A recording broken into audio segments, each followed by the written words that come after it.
한 100억 규모 정도 굉장히 성공 사례로 내부에서 발표를 하시게 되고 또 새로운 프로젝트로 연결이 됐던. 안녕하세요 대표님. 자기소개 한번 부탁드립니다. 안녕하세요. 저는 지금 위어레스 대표 이진현이고요. 한 15년 가까이 이제 IT 컨설팅과 UX 디자인을 전문적으로 가져왔던 그 경험들을 바탕으로 이제 창업을 하게 되었고요. 삼성전자나 현대자동차, LG전자, SK텔레콤, 카카오 엔터프라이즈, 두산, 국내의 많은 기업들하고 같이 좀 일을 할 수 있는 기회가 있었고요. 좋은 회사를 다니시다가 이번에 창업하실 때 고민들이 되게 많으셨을 것 같아요. 그럼에도 불구하고 어떻게 보면 홀로서기를 이제 하시게 된 이유가 배경들이 있을까요? 저한테는 너무 편안한 회사였던 것 같아요. 조금 더 새로운 부분들을 도전을 해야겠다라는 생각이 늘 있었고 그러던 과정에서 이제 지금이 가장 좋은 타이밍이겠다라는 생각을 했었던 것 같아요. 그래서 창업하고 나서 그 도서관 프로젝트 하시면서 어떤 과정들이 있었고 어떤 성장이 있으셨는지 궁금합니다. 도서관 프로젝트는 정확하게 말씀드리면 이 도서관 팀이 한 지난 8년 동안 전국에 있는 기존 도서관을 혁신하는 일들을 해오셨었어요. 그런데 이분들이 만났을 때의 가장 첫 번째 고민은 우리가 너무 매너리즘에 빠진 것 같다. 더 이상 새롭지가 않다 일이. 그래서 좀 전문가랑 같이 협업을 통해서 좀 새롭게 하고 싶었다라고 했을 때 제가 그러면 이 프로젝트의 이름을 프로세스 이노베이션 디자인 프로젝트라고 하겠다. 그래서 다른 형태의 프로세스로 디자인해서 다른 결과물을 내는 형태로 진행을 하겠다 했을 때 이분들이 너무 좋아하셨고 목표는 새로운 프로세스를 경험하고 그 프로세스를 통해 나온 새로운 결과들을 만드는 것을 경험하도록 하는 것. 이것이었고 그래서 7에서 12세의 어린이들을 리서치한다는 거는 일반적이지 않거든요. 이 아이들이 충분히 자기 의사를 표현할 수가 없고 표현한다고 한들 그걸 다 믿을 수가 없는 유저이기 때문에 그래서 이 아이들에게 들어간 이제 관찰 기법이라든지 디자인 프롭스라고 해가지고 이렇게 다이어리나 여러 가지 아이들이 플레이풀하게 놀 수 있는 그런 도구들을 제공을 해서 디자인 방법론들을 많이 적용을 했어요. 그런 엔드유저 리서치를 기반으로 해서 인터뷰도 좀 다른 방식으로 진행을 했고 여러 가지 그런 워크숍들이나 이런 부분들을 굉장히 잘 설계를 해서 들어갔었던 케이스였고 나중에 들었던 피드백 중에 제가 가장 좀 감사했던 피드백은 커뮤니케이션 코스트가 줄었다. 사내에서도 그런 리더십 발표 같은 자리가 있을 거잖아요. 그래서 이제 이 팀이 했었던 이 프로젝트 결과를 굉장히 성공 사례로 내부에서 발표를 하시게 되고 그래서 또 새로운 프로젝트로 연결이 됐던 케이스였어요. 지금까지 하셨던 프로젝트 중에서 가장 큰 프로젝트의 계약 금액이 어느 정도일까요? 했었던 거에서는 아까 뭐 그런 삼성전자 같은 경우에는 보통 그런 프로젝트들은 한 100억 규모 정도 된다고 보시면 될 것 같아요. 물론 인력도 저를 포함해가지고 한 30-40명 그런 큰 계약들을 하시면서 가장 크게 배운 교훈이 있다면 뭐라고 생각하세요?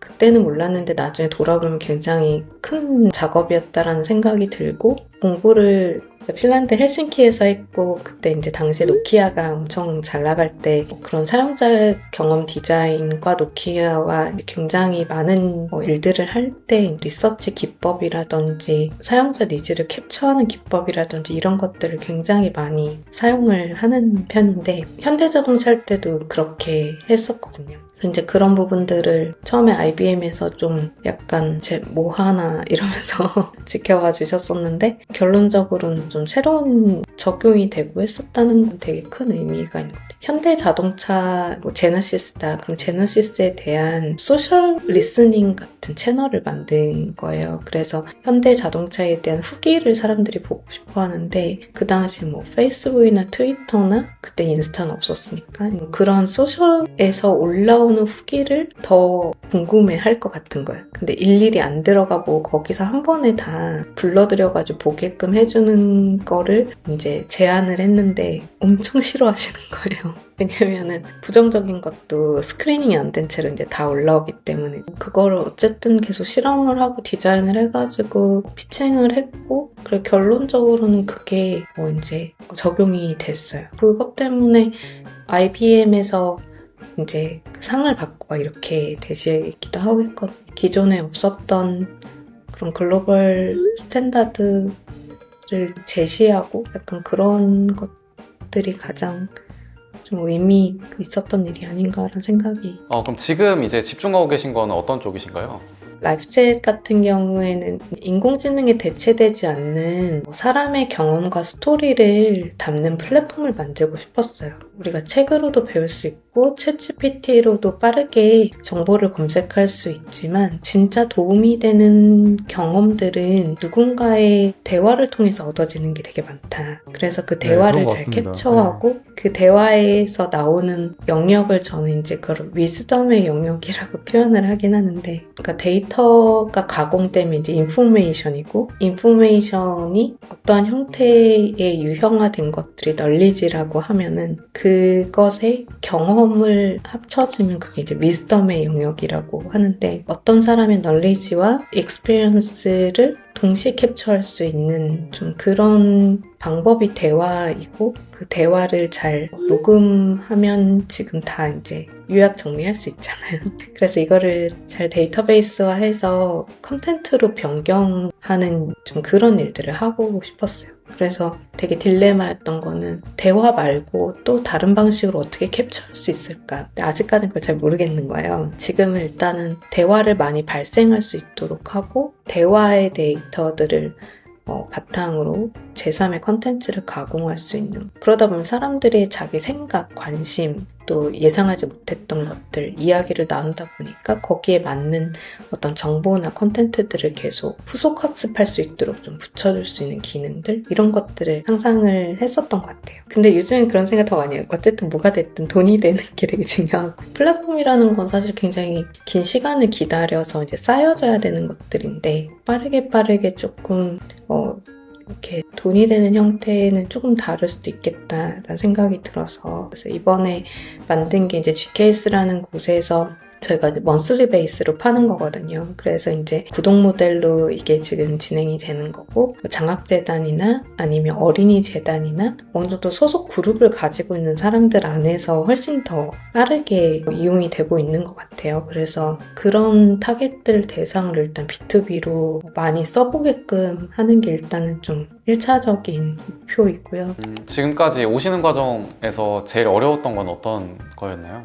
어쨌든 대표로서의 역할은 조금 더 영업적인 거나 비즈니스 모델을 강화하는 쪽으로 계속 드라이브를 걸어야 되는 것 같아요. 거기에 대해서 제가 가지고 있는 어떤 스스로의 어떤 한계나 틀을 넘어서는 게 가장 큰 도전이라 생각을 하는 게, 더 열심히 팔고 이렇게 설명하고 이런 쪽에 더 도전해야 되는 게 제 늘 고민인 것 같아요. 대표님께서 그리고 계신 비전은 뭔가요? 인공지능에 대체되지 않는 인재란 무엇일까란 고민을 좀 되게 많이 했던 것 같아요. 챗GPT를 잘 쓸 수 있으면 되는데, 챗GPT를 잘 쓰려면 질문을 잘 할 수 있는 능력이 필요하고, 질문을 맞습니다. 잘 하려면 전반적인 사고를 할 수 있는 능력이 필요하고, 개인이 되게 훌륭하기보다는 다른 사람과 협업할 수 있는 능력이 필요하고, 또 기계와 잘 협업할 수 있는 능력이 필요한, 그러니까 전혀 다른 형태의 역량의 사람들을 필요로 하는 시대가 올 텐데, 그때에 필요한 인재를 이렇게 좀 준비할 수 있는 대안적인 학교, 교육 이런 게 필요하다 생각을 했어요.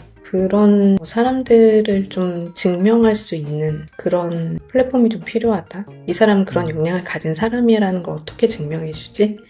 라는 것에 대한 좀 대안을 솔루션을 좀 만들고 싶었던 것 같아요. 저희 리트머스랑은 어떻게 좀 같이 하기로 결정을 하시게 되셨나요? 버블로 개발을 해보자라고 이제 저희 직원이랑 하다가 잘 안 되는 거예요. 그러다가 이제 GKS가 계약을 앞두게 되고, 그리고 이거를 딜리버리해야 되는 날짜가 정해지기 시작하니까 그 기간 내에 좀 못할 것 같은 거예요, 버블로. 노코드로 개발할 수 있는 에이전시들을 좀 찾아보자 해서 몇 군데를 찾게 됐고, 업력이 더 있으시고 리스크를 어떻게 매니지먼트를 할지에 대해서 어느 정도 경험치를 갖고 이야기를 하고 계시다는 게 계속 느껴지더라고요. 기간 내에 어쨌든 완성도 있게 제품을 리트머스는 하실 것 같은 생각이 들더라고요. 오히려 더 저렴하게 말씀하신 데에서는 다 할 수 있다고 하셨어요. 좀 솔직히 말하면은 뭘 못하는지 몰라서 얘기하는 것 같다라는 인상을 좀 줬었던 것 같아요. 이게 코드 개발 대비해서 얼마나 견적을 총 결과적으로 아끼셨다고 생각하세요? 노코드로 했을 때? 지금 저희가 원래 2달 정도 걸렸고 노코드가 아니었으면은 뭐 3달에서 4달 정도 걸렸을 수 있지 않을까 생각하고 거기에 따른 인건비로 하면은 그래서 한 지금 리트머스랑 한 게 한 3분의 1 정도 금액으로 진행이 된 게 아닐까라고 예상을 하기는 한 거죠. 아, 네, 감사합니다. 잘 말씀해 주셔서. 예. 그럼 그 과정에서 좀 아쉬웠던 거, 좋았던 점이랑 아쉬웠던 점 좀 말씀 주신다면 어떤 것들이 있을까요? 좋았던 점은 아무래도 PM님을 중심으로 이제 전체가 커뮤니케이션을 해주시니까 PM님에게만 말씀을 드리면 어느 정도 빠르게 이제 진행이 될 수 있다라는 것이 사실 굉장히 좋은 장점인 것 같아요. 아쉬운 점, 추가 개발하고 싶은 내용도 있고 보완하고 싶은 부분들도 있는데 어쨌든 이제 이런 부분들이 초반에도 알고 간 거는 건당 비용으로 이제 계속 애드되는 개념이니까 그게 이제 당연하기는 한데 약간 실험 수준에서 하는 저희 회사에서는 좀 상당히 고민됐었던 포인트였던 것 같아요. 그래서 오히려 한 건에 대략 뭐 3만 원, 8만 원 이렇게 계산하시면 돼요 라고 하는 거는 저한테는 더 좋은구나 뭐 약간 이렇게 좀 예측을 할 수 있으면 나았던 것도 있던 것 같아요. 네, 마지막으로 좀 하고 싶으신 말씀 있으세요? 지금 시대에서는 어떻게 보면 노코드로 이렇게 할 수 있다라는 거가 되게 큰 장점이고 시장인 것 같다라는 생각이 들었고 나중에 또 어떤 일들을 계속 해 나가실까 좀 기대도 되고 그랬던 것 같습니다. 저도 아까 비전 말씀 주신 거 들으면서 되게 필요하다는 생각이 많이 들었거든요. 그러니까 지금 세상 AI로 인해서 내가 지시한 것들은 굉장히 잘 뽑아지는 게 되게 확실한 미래로 우리가 가고 있는데 그러면 우리 사람으로서 해야 되는 역할? 그리고 우리가 줘야 되는 가치는 뭘까? 그리고 하나의 사회인으로서 저도 더 좋은 질문을 해야겠다. 그리고 나도 나의 이야기는 라이프챗으로서 어떤 누군가한테 영감을 내가 어떤 식으로 줄 수 있을까라는 생각도 들었고요. 이걸 계속 이어나가시기 위해서 어떤 사업화적으로 고민을 하시는 부분들이 되게 많이 하셨잖아요. 이걸 실제로 프로덕트화를 하고 사업화 하시는 경험들을 하셨기 때문에 좀 잘 찾아내실 수 있지 않을까라고 기대를 해보겠습니다. 네, 또 공감해 주셔서 감사하고요. 또 리트머스도 너무 잘 만들어 주셔가지고 저희가 지금 서비스도 잘 랜딩 된 것 같아서 좀 더 빠르고 네, 그리고 기능 좀 더 붙이고 해서 조금 더 완성도를 높여가 보도록 하겠습니다. 아, 네, 알겠습니다. 오늘 인터뷰 참여해 주셔서 너무 감사합니다. 고생했습니다.